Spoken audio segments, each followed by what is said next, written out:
Hola a todos, les voy a dejar esta cápsula para la clase de hoy. Ya yo voy a estar en mi segunda vacuna del día, así que por eso queda este material, para que tratemos de avanzar un poco, ¿no es cierto?, en este tema de que vamos a ver hoy día. Cualquier duda, consulta, la vemos en la próxima clase, ¿bien? Vamos a comenzar primero hablando de esta clase que tiene que ver con cambios políticos en la Edad Moderna. Nosotros anteriormente vimos humanismo, renacimiento y la ciencia moderna como los grandes cambios que ocurrieron a inicio de la Edad Moderna, ¿no es cierto?, en el ámbito cultural y científico.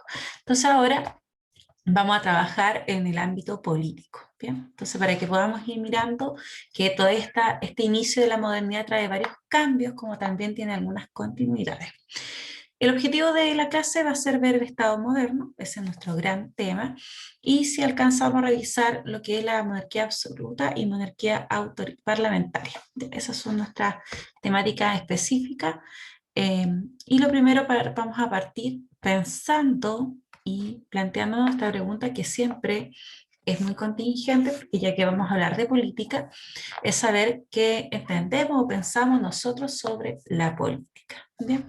Como no los tengo presentes, sino que estamos aquí de forma de video solamente, más que nada la política, hacia grandes rasgos, pensando en ella, nosotros podemos llevarla como nuestro ámbito personal y particular, y cuando uno piensa en esta palabra, política, piensa mucho en los políticos, más que en el sentido mismo de la palabra.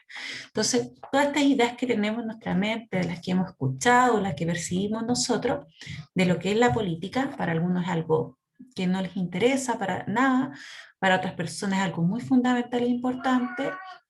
Quizá en algunos ámbitos de su familia se conversa mucho sobre la política, en otros no tanto, por lo tanto tenemos muchas visiones e ideas distintas, ¿ya? En este caso, nosotros nos interesa entender que la política, por lo menos en la esencia, ¿no es cierto?, lo que se vive y lo que es el sentido de la política, tiene mucha relación con lo que hacemos siempre.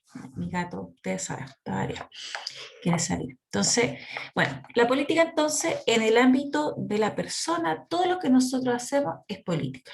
El mismo hecho de vivir en una comunidad con otras personas, estamos haciendo política. ¿Ya? Aristóteles hablaba del son politikon, que es el animal político. El hombre, por su naturaleza de ser hombre, persona, es un animal político. Es parte de nuestra naturaleza humana porque vivimos con otro y no vivimos solo, vivimos en comunidades. Vivimos en una familia, en un grupo social, en un barrio, en una ciudad, siempre en un estado, y por lo tanto conlleva el ámbito político, que es la convivencia, ¿ya? En sí mismo, el saber convivir con otras personas, ¿ya? Tenemos otro filósofo importante que me gustó mucho, porque una de las cosas que tenemos que motivarnos en este momento, y en esta clase en especial, es a pensar en cómo es la política, cómo se gobierna, quiénes nos gobiernan, cómo deben gobernarnos estas personas. ¿Ya? Estas son las preguntas que se hicieron en la Edad Moderna, ¿no es cierto? Igual que muchas preguntas que vimos en temas anteriores.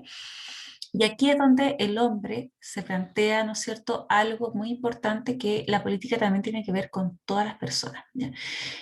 Lo que dice Platón, obviamente en su época, el precio de desentenderse de la política es ser gobernado por los peores hombres. Vuelvo a dejar harto de reflexionar esta cita, porque nuestras sociedades, por lo menos en años anteriores, nuestra generación era muy apática con la política, muy desentendido. Y esto es, ¿no es cierto?, en general una frase que no es de ahora, es de siempre, que la política, para poder hacer política, nosotros también tenemos que estar muy involucrados y pensar en esto. Bueno, parte de este esquema era mucho más grande, ¿cierto?, en otras clases, pero yo saqué solamente lo que queríamos ver ahora. Yo les había comentado que íbamos a ir mirando cada ámbito de la Edad Moderna, el paso de la Edad Media a la Edad Moderna, y en la parte política vemos, ¿no es cierto?, que en la Edad Media el gobierno principalmente está en manos de los reyes, de la iglesia, pero de facto, así como lo más práctico, en las manos de los señores feudales, ¿ya? El feudalismo es un sistema social, político, económico, cultural de la Edad Media, y tiene mucha relación como con un hecho muy importante en la parte administrativa o política. El señor feudal es dueño de la tierra, es dueño de la población que vive dentro de su territorio y además dirige todo el aspecto de la vida de las personas. Por tanto, gobierna por sobre todo. En este caso, el rey tiene a su cargo muchos señores feudales, por lo tanto, también genera esa relación de dependencia, pero realmente, de facto, en la realidad, el poder está más en manos de los señores feudales. ¿Ya? La gente él tiene más fidelidad a un señor feudal que a un rey porque vive en sus tierras y está bajo la protección de este señor feudal. ¿Ya? La iglesia también tiene mucho poder y también tiene una relación muy feudalista que va a ir cambiando, ¿no es cierto?, en este periodo. Dentro de estos cambios y continuidades, la edad moderna nos plantea que realmente si bien el Estado moderno es algo nuevo, pensado como algo nuevo, las monarquías, que es el tipo de gobierno que van a ser predominante durante la Edad Moderna, no es tan nuevo. Los reyes y los monarcas existían de mucho tiempo antes, pero sí la forma en que se va a pensar el poder de estos reyes y cómo van a ejercerlo en este Estado moderno. Eso es nuevo. El cambio es la forma de hacer, ¿no es cierto?, nuevamente una política desde un monarca, con monarca bastante revolucionario, ¿no es cierto?, que entendieron que el Estado no era su propiedad solamente, sino que también pertenecía a algo mucho mayor que a ellos. Ese es como un punto interesante. Acá tenemos algunos, bastantes antecedentes de lo que es la monarquía autoritaria, las primeras monarquías que surgieron, ¿no es cierto?, en este Estado moderno. Tenemos que entender que el Estado moderno, hay un concepto que lo define, de ahí lo vamos a ver escrito, pero es una organización política que se va a caracterizar por el poder, ¿no es cierto?, todos los poderes centralizados en un solo gobierno. Y ese gobierno va a estar manifestado en el monarca. ¿Ya? En esta primera etapa se habla de una monarquía autoritaria, porque el monarca trata por todos los medios de poner su poder por sobre el de los demás para poder iniciar este sistema nuevo. Dentro de todo este Estado moderno, que lo que logró, ¿no es cierto?, todas las cosas que permitieron que se creara el Estado, va a ser la ampliación, unificación o ampliación de territorio. Unificar porque varios reinos a través de matrimonio o de guerras se unieron, ya estos reinos pequeños se fueron juntando hasta hacer un territorio mucho más amplio, un Estado, o algunos fueron solamente a través de la guerra. ¿Ya? Por otra parte, también se entiende que la mayoría cedió sus libertades, ¿no es cierto?, ciertos privilegios para poder ser gobernados por un solo monarca.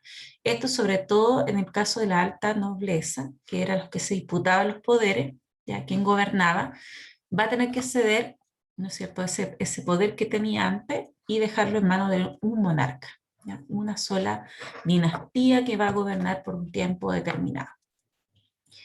Se crearon también una burocracia. Esto es muy importante porque la burguesía, que ya venía desde la época medieval, del siglo XII, este grupo nuevo social va a ir dando paso, ¿no es cierto?, a nuevas funciones dentro de una organización, ¿no es cierto?, política. Ellos, por ejemplo, van a ir comprando cargos, se van a ir ennobleciendo los que tienen más riqueza, y muchos de ellos pudieron trabajar directamente con los monarcas por su calidad, ¿no es cierto?, profesional y por sus influencias económicas. Ellos formaron algo nuevo que se llama la burocracia. ¿Ya? No solamente fueron los burgueses, sino que también algunos nobles que trabajaron en esto. Hoy en día nosotros entendemos la burocracia como cargos públicos. En este sentido, ellos también ocuparon los primeros cargos públicos, por ejemplo, de consejeros, fiscalizadores, tuvieron que trabajar, ¿no es cierto?, en la parte más contable, administrando en las riquezas de la nación, ¿ya? Diplomático, etcétera. Todos ellos fueron burócratas, ¿ya?, que tuvieron cargos en el Estado, ¿no es cierto?, para poder llevar este gobierno a todas partes. Otro elemento que no existía, el ejército permanente. ¿Ya? ¿Qué quiere decir esto? Que antes de este sistema de ejército que le permitió defender sus territorios, incluso ampliarlo a través de la guerra, antes de eso existían solamente las mesnadas, que son grupos de hombres, campesinos, o soldados que solamente toman las armas cuando era necesario defender el feudo. ¿Ya? Esto quiere decir que no eran profesionales, no se dedicaban a practicar o a tener como un oficio dentro del ejército. En cambio aquí vemos que sí, ya tiene toda una función defensiva y expansiva. En el caso de los impuestos también va a ser mucho mejor porque ya que tenemos una gran burocracia, funcionarios que permiten administrar bien este Estado, los impuestos van a ser mucho mejor recaudados y el impuesto significa que se pueden gastar, ¿no es cierto?, más recursos en mantener seguridad, protección y ampliación del territorio. ¿No? Red diplomática, ya en el Estado también hay una función diplomática importante. Nosotros vamos a hablar quizás de un personaje más adelante, que es Nicolás Maquiavelo, que él trabajó para varios monarcas siendo un diplomático, político diplomático. ¿Qué veía este personaje?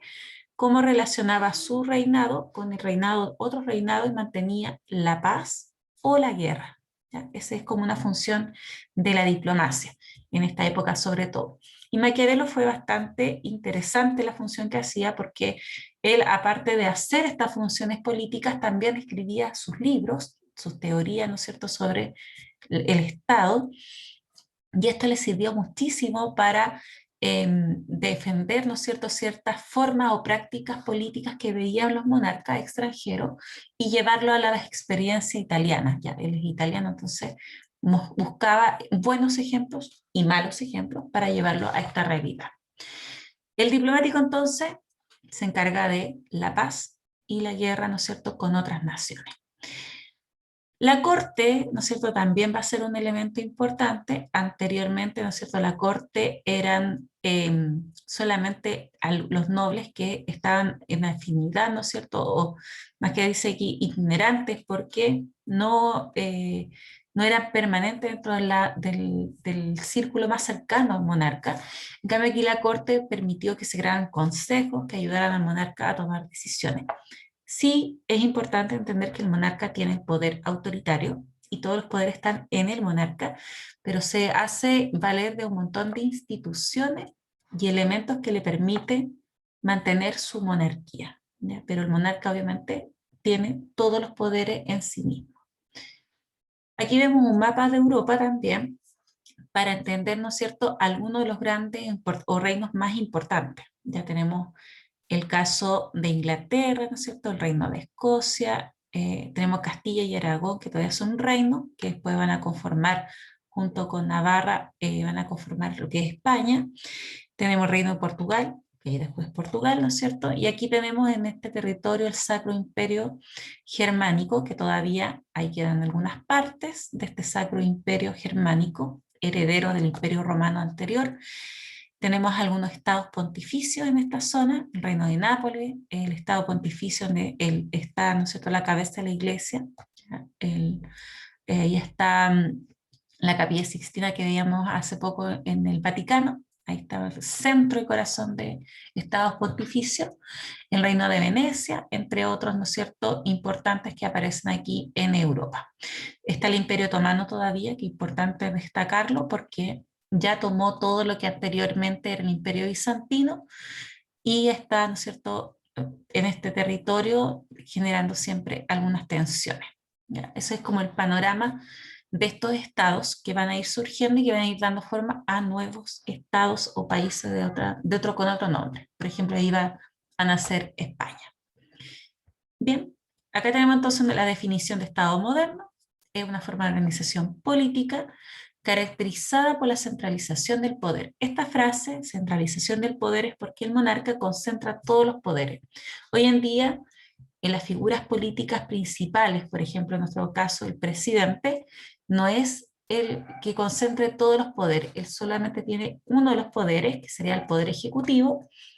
El poder legislativo lo tienen el Parlamento, ya con senadores y diputados, y el poder judicial lo tienen los tribunales. ¿Ya? Entonces, son tres poderes, uno separado del otro, que entre sí buscan equilibrios. ¿Ya? En este caso, antes de llegar a eso que hoy en día existe, estaba todo en manos de una sola persona que era el monarca. Por eso hablamos de centralización del poder. Otro elemento es la unificación del territorio, estos reinos que se van uniendo y se van juntando para crear una unidad mayor, y también una unificación cultural, es decir, que la población que vive en ese territorio va a tener ciertas características. Ya de ahí vamos a ver un pequeño gráfico que lo va a mostrar.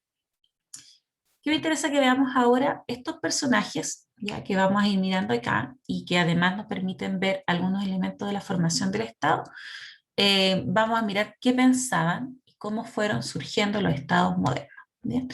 Primero vamos a compartir un pequeño video para reafirmar o mirar nuevamente algunas de las cosas que yo he estado explicando hasta ahora. Espero que se vea bien el video. Cualquier cosa, los links van a quedar en el material de Classroom para que ustedes los puedan revisar. Como aquí no puedo comprobar en este momento si se les ve bien, pero espero que sí y podamos ir sacando alguna idea. No vamos a ver todos los minutos, sino que solamente algunas ideas de este video. El Estado moderno surgió entre los siglos XV y XVI, cuando los reyes europeos aprovecharon la crisis del feudalismo para concentrar su poder, centralizando el dominio sobre sus tierras. Este proceso se hizo pactando con los señores feudales para recibir sus tierras a cambio de algún privilegio o bien conquistando los territorios a base de guerras sangrientas. Los reyes recibieron el apoyo de la recién nacida burguesía, que deseaba desprenderse de los señores feudales para romper su condición de vasallos. El mapa político europeo, que antes se asemejaba a un mosaico político multicolor de contornos inestables, va a experimentar cambios. El número de reinos independientes empieza a contraerse y los límites empiezan a consolidarse. Este resultado fue la consecuencia de la ascensión de una serie de monarcas con cierta conciencia nacional que entendieron su mandato de manera diferente a sus predecesores. Luis XI y Francisco I en Francia, los reyes católicos en España y posteriormente el emperador Carlos V y su hijo Felipe II, Enrique VII y Enrique VIII en Inglaterra, Cristian I de Dinamarca, Casimiro IV de Polonia, Matías Corvino en Hungría, Iván III en Rusia. Ellos fueron los artífices de la aparición de los primeros estados de corte moderno. Estos reyes gobernaban de la mejor manera posible para conservar la corona. De alguna manera hubo una suerte de selección natural que influyó en el resultado final. Las monarquías más débiles desaparecieron. Los que lograron resistir inauguraron un nuevo sistema de reinar que marcaría la vida política europea de los 3 siglos siguientes. Un sistema autoritario que los historiadores llaman el Antiguo Régimen. La población o bien pertenecía a la clase privilegiada, clero y nobleza, o bien al estamento de los no privilegiados, burguesía y pueblo llano. ¿Cuáles son los antecedentes de la aparición del Estado moderno? A final de la Edad Media se produce una enorme crisis en Europa con grandes hambrunas. La peste negra había reducido drásticamente la población. Los desequilibrios económicos afectaron a todos los sectores. Las cadenas de vasallo-señor se desestabilizaron. Pero a partir del siglo XV los efectos de la crisis empezaron a disminuir. Europa comenzó a experimentar cierta recuperación. La conquista de Constantinopla por parte de los turcos en 1453 supone el fin del Imperio Romano de Oriente y es una de las fechas que utilizan los historiadores para situar el inicio de la Edad Moderna. En Constantinopla se conocía bien a los clásicos: Platón, Séneca, Heródoto, Horacio, etc. Mientras que durante la Edad Media en Europa se conocía fundamentalmente a Aristóteles, y además se le conocía a través de traducciones árabes. Cuando los eruditos de Constantinopla, que hablaban griego, se refugian en Europa, muchos de ellos en Florencia, tras la caída de la ciudad, traen consigo todo el saber grecolatino. En Europa se redescubre a los filósofos clásicos. Esto cambiaría radicalmente la mentalidad europea. En el medievo los europeos habían vivido demasiado preocupados por el más allá, convencidos de que la vida terrenal era un mero trámite para acceder a la vida eterna. Vivían temerosos de Dios. De estas ataduras se fue librando el hombre a lo largo de la Edad Moderna. Se empezaron a valorar los goces terrenales. El Decamerón de Boccaccio se convierte en un paradigma de la libertad sexual de la época. Se sustituye el teocentrismo medieval por el antropocentrismo, el hombre como centro del universo. Surge el humanismo como reacción a la educación escolástica aristotélica de la Edad Media. Algunos humanistas empezaron a referirse a su propia época como un periodo de luz que rompía con la larga noche del pasado. Boccaccio y Petrarca fueron dos profetas de lo que estaba por llegar. Bajo el dominio de los Medici, Florencia se convierte en la cuna del Renacimiento, en una nueva Atenas. Por Florencia pasaron el arquitecto Brunelleschi, el arquitecto y tratadista Alberti, el escultor Donatello, el pintor Rafael, y dos genios absolutos como Miguel Ángel Buonarroti, que dominó la escultura, la pintura y la arquitectura, y Leonardo da Vinci, pintor, arquitecto, científico, inventor, músico y un largo etcétera. El Renacimiento surge pues en Italia y supone una ruptura con la mentalidad medieval y una vuelta a los valores de la cultura clásica. Un gusto por la vida, por la belleza del cuerpo humano. El hombre renacentista se libera y vuelve su vista hacia la edad clásica, a Grecia y a Roma. Desde Italia las ideas renacentistas llegaron al resto de Europa con rapidez. Se produce un renacer estético. Este nuevo talante se vio reflejado en las artes, pero también en todos los campos del saber. Ciencia, filosofía, política. La invención de la imprenta. Bien, vamos a dejar hasta ahí porque este video igual es un resumen mucho mayor de lo que es la edad moderna, perdón, los inicios, ya hemos visto ahí un resumen un poco de incluso el humanismo, el renacimiento y la ciencia de lo que hablamos la vez anterior. Bien, volviendo entonces, el video ya nos mostraba un resumen y vamos a ir mirando y viendo entonces otros elementos de este estado moderno. Pensamos, ¿cierto?, que muchos cambios tuvieron que existir para que la mentalidad de la época medieval se fuera transformando a esta nueva idea del Estado moderno que nació en el siglo XIV y el siglo XV ya es una idea que expande por todas partes y da paso a nuevas monarquías en Europa, ¿ya? Entonces, en este Estado moderno aparecen tres teóricos políticos. Uno es Nicolás Maquiavelo, que es el que vemos ahí en la primera imagen, ¿ya? Nicolás Maquiavelo es político italiano, y él, dentro de toda su teoría, que es mucho más extenso de lo que vamos a hablar hoy día, pero solamente vamos a referirnos a algo, él habla de la razón de Estado. Este concepto es sencillamente que quien gobierne un Estado, porque ahí para su teoría, él habla de una persona apta para gobernar, que sería el monarca, y esta persona tiene que hacer todo lo posible para mantener su gobierno y el orden dentro del Estado, ¿ya? Eso es lo más importante, el orden y el gobierno. Y la persona que gobierne tiene que cumplir con lo que sea necesario para poder llegar y mantener esa razón de Estado, que es la protección, ¿no es cierto?, y el gobierno en sí mismo. Una de las frases típicas de Nicolás Maquiavelo es: el fin justifica los medios. ¿Qué quiere decir esto? Que el monarca, esta figura importante que gobierna, puede hacer cualquier tipo de cosa necesaria para poder cumplir con este mandato del orden y de la gobernabilidad. Entonces, para poder gobernar, un monarca podía mentir, engañar, matar, ¿ya? Tergiversar cualquier cosa con tal de poder gobernar. Por eso surge de Nicolás Maquiavelo el concepto maquiavélico, que es algo como malvado, porque dentro de esta teoría él no usa ningún tipo de moral social o ética en ningún aspecto, ni tampoco conceptos religiosos. De hecho, él es muy criticado por el personaje que viene después, que es Jean Bodin, por su forma, ¿no es cierto?, de pensar y plantear esta teoría política, ¿ya? Vamos a mirar también un video muy cortito, solamente unos pequeños minutos, sobre Maquiavelo y sus teorías, sus ideas. También va a quedar un material complementario sobre Nicolás Maquiavelo, muy parecido a lo de la Capilla Sixtina, ya también es de una revista, para aquellos que les interese el tema. Yo también se los recomiendo, obviamente, porque es un texto muy interesante de este personaje y de sus ideas políticas y de su experiencia política también. Así que vamos a hacer esta revisión del video. En el presente video vamos a comenzar con el estudio de una de las obras más importantes del filósofo Maquiavelo. Vamos a ubicarlo en el tiempo. Maquiavelo nace en el año 1469 y muere en el año 1527. Una de las obras más importantes, o en realidad la obra más importante de la vida de Maquiavelo, fue llamada El Príncipe.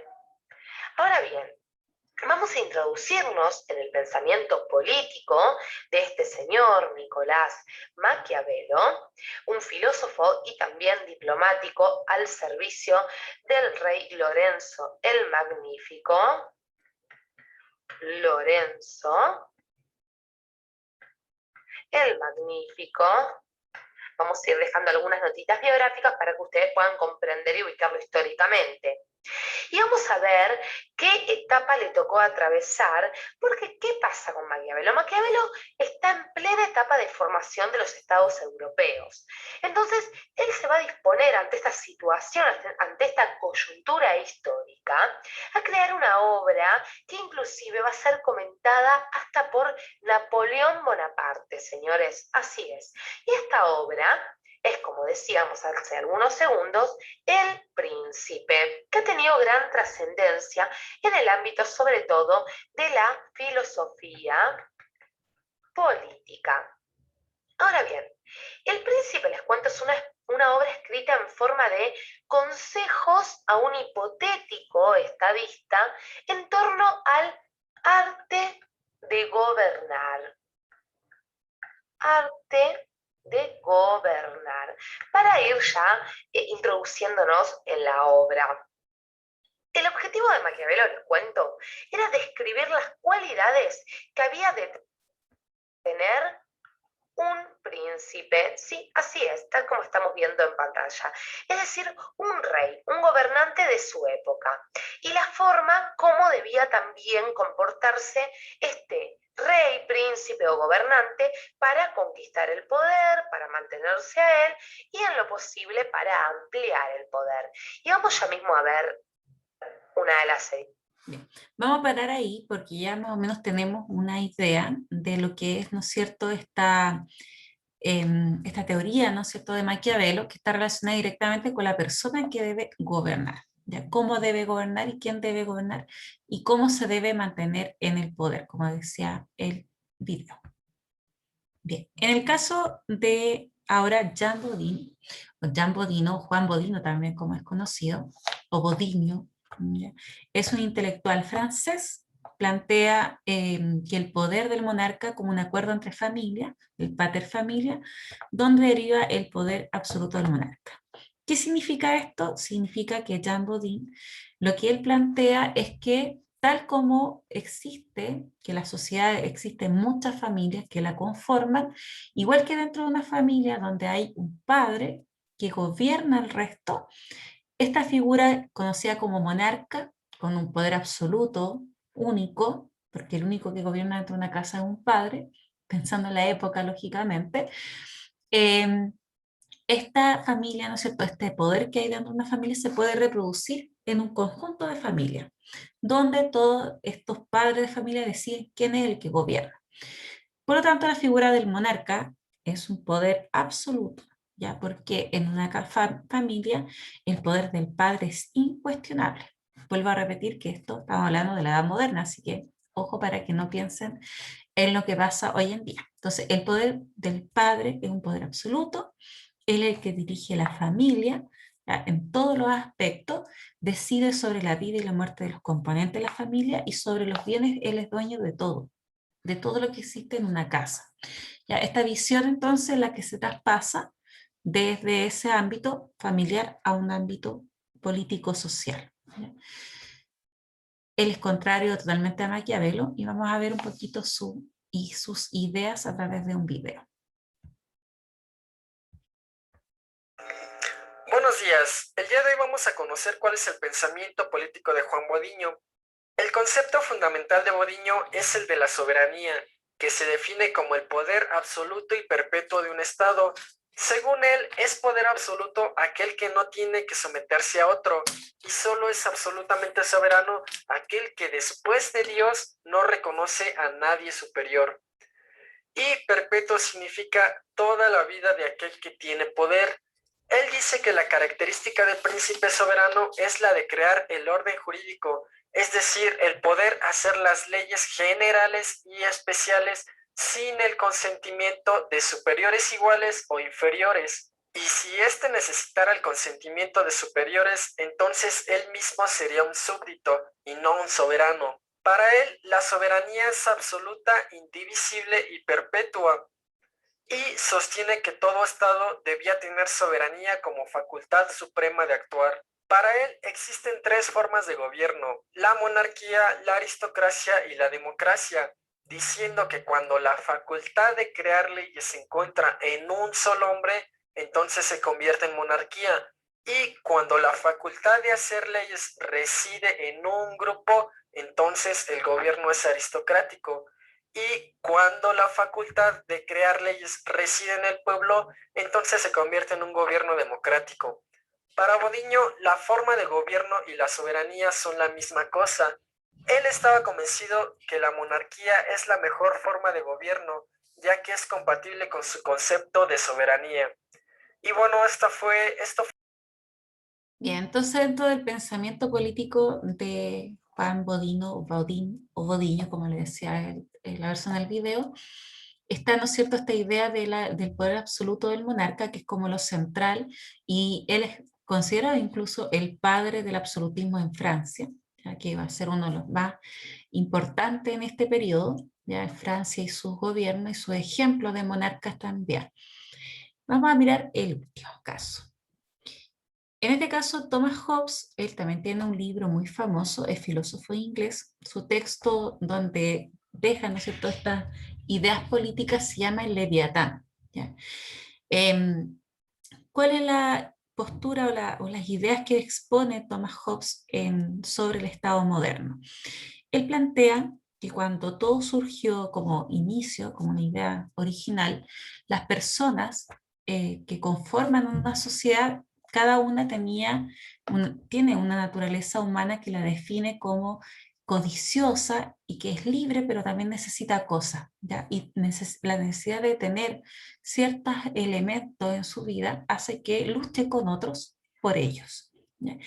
En esta situación de libertad, de naturaleza, en el cual vive el hombre al comienzo, hace ver que, ¿no es cierto?, cada persona en esta lucha de todos contra todos se crea un caos, una anarquía, hay guerras, hay muerte, ¿no es cierto?, y hay miedo, hasta llegar al miedo, ¿cierto? Una de las frases típicas que resumen estas ideas principales es que Thomas Hobbes habla que el hombre es el lobo del hombre. ¿Qué quiere decir esto? Que el hombre es el enemigo principal del hombre. Y en esta idea, Thomas Hobbes, donde llega, ¿no es cierto?, a esta situación tan caótica, tan eh, sombría, ¿no es cierto?, de la naturaleza humana, la parte más mala, más siniestra, llega, ¿no es cierto?, al pensamiento de que las personas, para poder terminar ese estado, para poder realmente ser gobernados por otro, necesitan ceder su libertad a cambio de la protección. ¿Ya? A cambio de evitar esta guerra, necesitan entregar libertades, su libertad, a un monarca. Y ese monarca es el que los gobierna. Entonces, en esta idea, que incluso se parece un poco más a la de Maquiavelo, porque él habla de un poder, ¿no es cierto?, que puede ir contra cualquier cosa, contra el de mantener el orden y la gobernabilidad.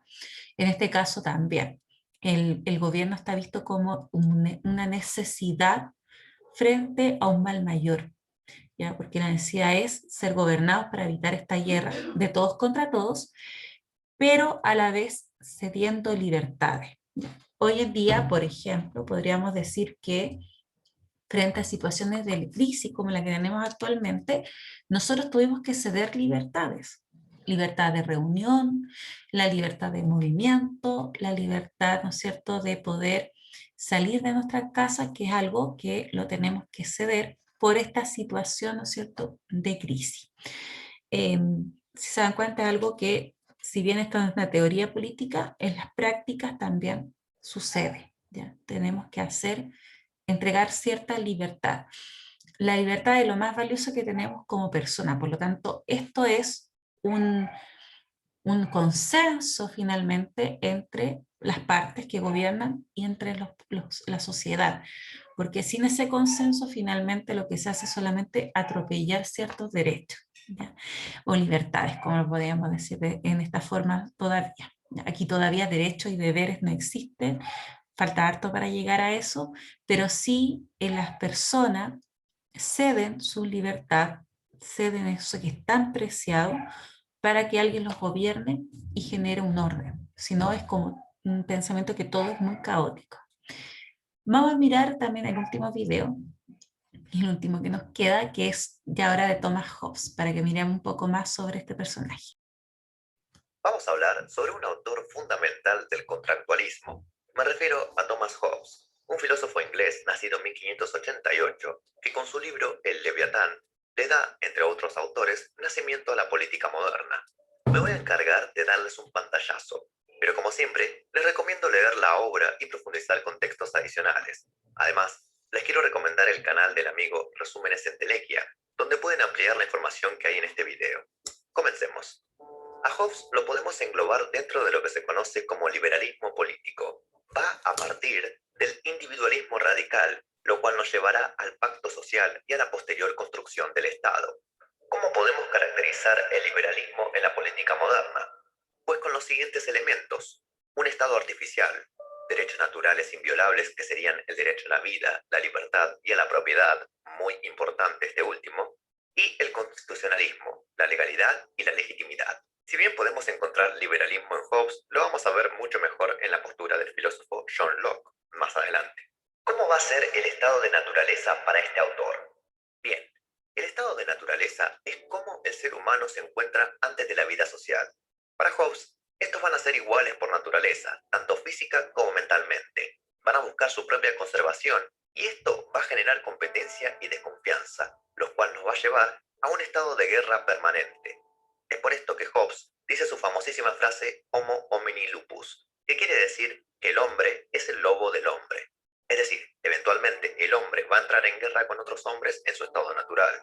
Pero también van a existir leyes naturales que rijan a los seres humanos, como son, por ejemplo, la búsqueda de la paz, la capacidad de renunciar a los propios derechos, lo que significaría poder establecer contratos con otros seres humanos, y el cumplimiento de estos pactos y consecuencias de los mismos. Ahora, para construir esta vida social, para generar este contrato, algo tiene que pasar. Y es justamente porque existen causas que los seres humanos van a acordar un contrato entre iguales. Estas causas van a ser la propia inseguridad que hay en el estado de guerra y el querer preservar la vida propia. Cuando se dé el contrato entre seres humanos, hay que tener en cuenta que es entre seres humanos justamente, y valga la redundancia. Esto es porque el soberano se crea a partir del contrato y no es parte del contrato. El contrato va a ser la creación de la sociedad civil y del soberano. Además, Bien. Aquí un poco recalcar, ¿no es cierto?, la idea de que en el estado de naturaleza, ¿no es cierto?, existe este conflicto, esta lucha de todos contra todos, y el monarca es el que, a través de su figura, va a generar lo que dice aquí el contrato, ¿no es cierto?, ceder libertades, dársela al monarca para que el monarca nos proteja y nos gobierne. Ese es como el contrato que se realiza en este punto. Igual aquí, todavía más adelante vamos a ver a John Locke y sus ideas más liberales, pero en este momento ya hay un germen, un pedacito, un poco, ¿no es cierto?, de esa idea en Thomas Hobbes. Vamos a regresar entonces para ver algunas características del Estado moderno. Que entonces tenemos en resumen Maquiavelo, su postura, ¿no es cierto?, donde el poder del monarca es lo más importante y tiene que mantener el poder y la gobernabilidad, ¿no es cierto?, para crear este Estado moderno. En el caso de Jean Bodino, esto se realiza de forma muy natural porque esto sucede en el ámbito de la familia, con el pater familia, y esto se puede llevar a un ámbito político también. En Thomas Hobbes, la visión, ¿no es cierto?, es que se ceden las libertades para poder ser gobernado, ya para evitar este miedo de la guerra permanente. Finalmente aquí tenemos algunos elementos importantes de lo que es el Estado moderno. Voy a destacar dos también para que después los podamos mirar. En cuanto a lo que es un Estado, hasta el día de hoy nosotros podemos decir que el Estado está conformado por tres elementos. Podríamos decir que esta palabra nosotros la llamamos gobierno, que es las personas que están dentro del poder político y que realizan funciones políticas específicas, lo llamamos gobierno. A esto le llamamos población, nosotros también somos parte de este estado, la población, toda la gente que vive dentro de un territorio, y el territorio, ¿ya? Tanto su capital y su frontera. Todo esto es parte del Estado moderno. En la parte territorial, muy sencillo, tenemos un centro, un lugar que de donde se dirige todo el Estado. ¿Ya? También tenemos las fronteras, que son los límites militares, aduaneros para el comercio, ¿no es cierto? Y los límites políticos, que son una línea a veces invisible, pero que permite limitar territorios entre un reino y otro reino. En cuanto a la población, miren específicamente, todos estos recuadros o características comienzan con la palabra imposición. Al hacer este Estado moderno, ¿no es cierto?, este tipo de gobierno más autoritario, la población no tiene la capacidad de decidir, sino que se le impone un idioma, ¿ya? Un idioma específico, se le impone una religión, para todos la misma, específicamente la que habla el monarca, profesa el monarca, y también se le impone un poder del Estado a través de la administración, es decir, se le impone un tipo de gobierno, en este caso la monarquía. Este gobierno está basado en todos estos elementos que hablábamos anteriormente, una diplomacia, un ejército permanente, este organismo burócrata que cumple funciones públicas, ya una burocracia, y el poder jurídico que está en manos, ya todo lo que es jurídico, todo lo que tiene que ver con la parte de justicia, crear leyes y aplicarlas están en manos del soberano, del monarca. Y también tienen todo un sistema económico que les permite mantener este gran aparato político que es a través de crear sistema de monedas, ¿ya? Y una forma de fiscalización creando impuestos, ¿ya? Y recaudando esos impuestos para el Estado. Ahí destaqué dos para que tengan presente más adelante. Dentro de los grandes ejemplos de estados está Francia, España, Francia e Inglaterra. Y ahí se cortó un poquito la imagen. Y también tenemos algunos ejemplos de estado, ciudad-estado, que no son grandes reinos, pero sí van a tener características de este tipo de gobierno que está en Italia, ¿ya? En el caso de Nicolás Maquiavelo, ¿no es cierto? Él participa en estos gobiernos, sobre todo el de Florencia. Nuevamente Florencia sale como ciudad importante. En el caso de España están los reyes católicos, que son los principales en primero unificar el territorio a través del matrimonio, ¿no es cierto?, de Isabel de Castilla y Fernando de Aragón. Luego vemos en el caso de Inglaterra que se logra esa unificación territorial gracias a la Guerra de los 100 años, ¿ya? O al finalizar este conflicto, que fue muy caótico obviamente.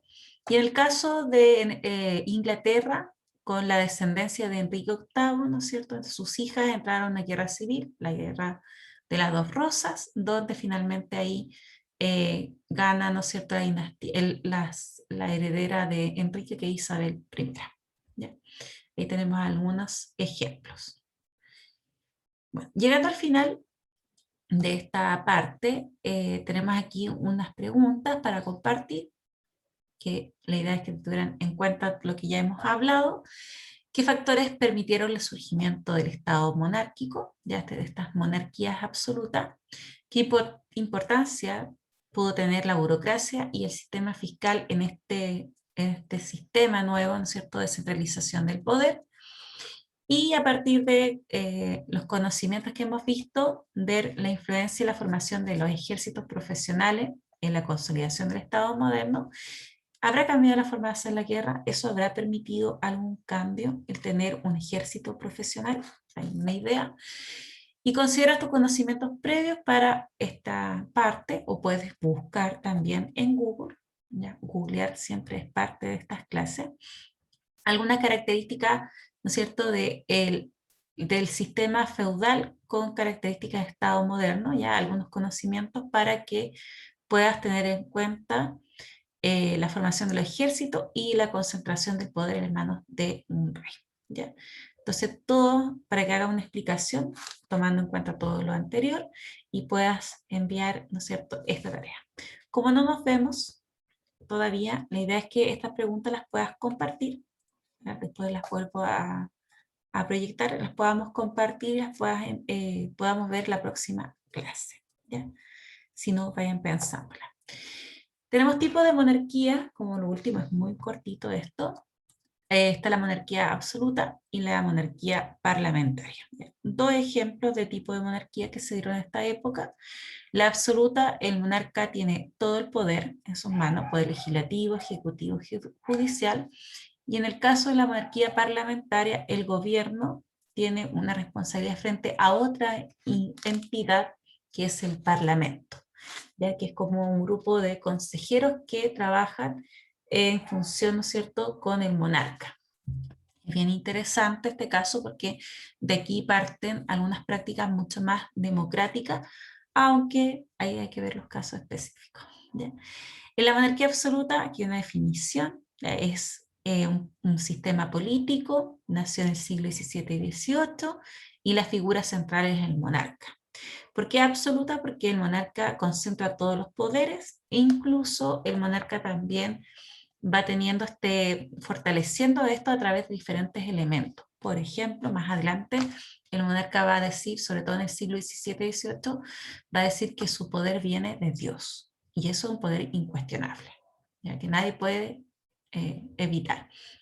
Acá tenemos algunos elementos de esta monarquía, ya, controla la parte de la administración, controla la nobleza, la iglesia y la religión, recauda impuestos, tiene una economía mercantilista, eso lo vamos a ver después. Usa la propaganda, un estilo de vida también muy lujoso, y tiene un ejército profesional, ¿no es cierto?, que le permite mantener ahí un poder. Y su poder, como decía yo antes, se justifica porque viene de Dios.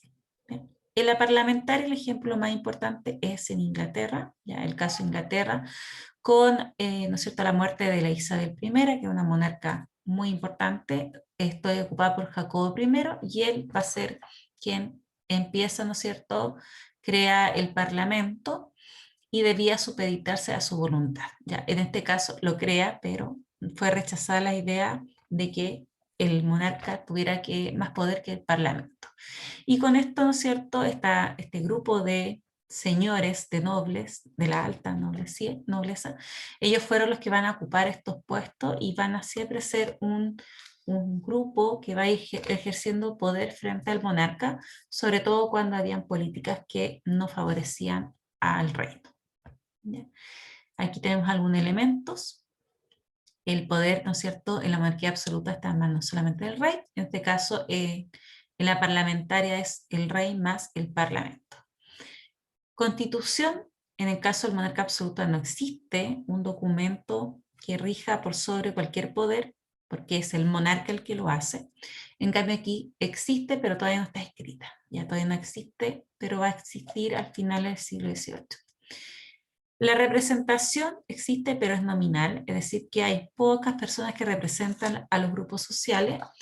Y en el caso de la monarquía inglesa existe, está la Cámara de Lores, que son los grandes señores, y la Cámara de los Comunes, que son la baja nobleza o grupos más populares. Así que tenemos algunos ejemplos. Para finalizar, y ojalá esto lo puedan compartir, ¿qué significa ahora la política después de todo esto que hemos ido hablando, ya de cómo es el poder, cómo ejercen el poder estos políticos, cómo piensan, ¿no es cierto?, en el sentido político, Hobbes, Bodin y Maquiavelo, ¿no es cierto?, nos permiten ver que desde cosas muy comunes, muy originales de cómo convivimos con otras personas, nace la política, ¿ya? Así que espero que, aunque hayan quedado dudas, las podamos resolver en la próxima clase, pero puedas ir revisando tanto el material que va a quedar en Classroom, que es la presentación, como hayas puesto atención lo más posible a esta cápsula. Bien, nos vemos la próxima clase, ¿ya? Nosotros teníamos el día, ya no me acuerdo, pero la próxima clase, cualquiera que sea, jueves y viernes no tenemos clases, si es que hay quizás semana más cortita, pero que les vaya súper bien, y me despido hasta la próxima clase. Chao.